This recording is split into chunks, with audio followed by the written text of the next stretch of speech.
नमस्कार वहिनींनो, आज आपण पाहणार आहोत 18 मार्च 2026च्या लाडक्या बहीण योजनेबद्दलच्या ज्या ताज्या अपडेट आल्या आहेत त्या आपण बघून घेऊयात. ओके, आता सर्वात आधी मोठी बातमी जर सांगायची झाली तर आता सरकार लवकरच पुढचा हप्ता महिलांच्या खात्यात जमा करणार आहे आणि हा पैसा डायरेक्ट बेनिफिट ट्रान्सफर म्हणजेच DBTद्वारे थेट बँकेत येणार आहे. ओके, म्हणजेच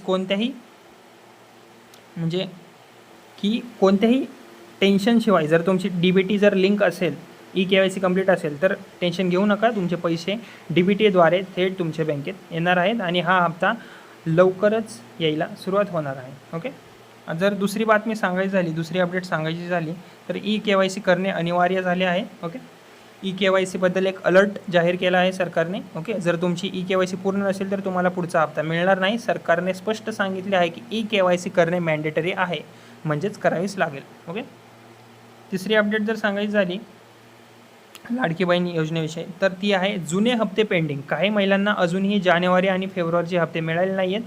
आता सरकार हे सर्व पेंडिंग पैसे लवकरच क्लिअर करण्याच्या तयारीत आहेत. म्हणून कॉंग्रॅच्युलेशन महिलांनो, जर तुमची KYC कंप्लीट असेल आणि तुमचे मागचे हप्ते पेंडिंगवर असतील डिसेंबरपासून किंवा नोव्हेंबर जानेवारी तर ते सगळे आता तुम्हाला एकदम भेटणार आहेत. ओके, नंतर आहे आपली चौथी अपडेट, सरकारची तीव्र तपासणी. म्हणजे सध्या सरकारकडून मोठी तपासणी व्हेरिफिकेशन सुरू आहे.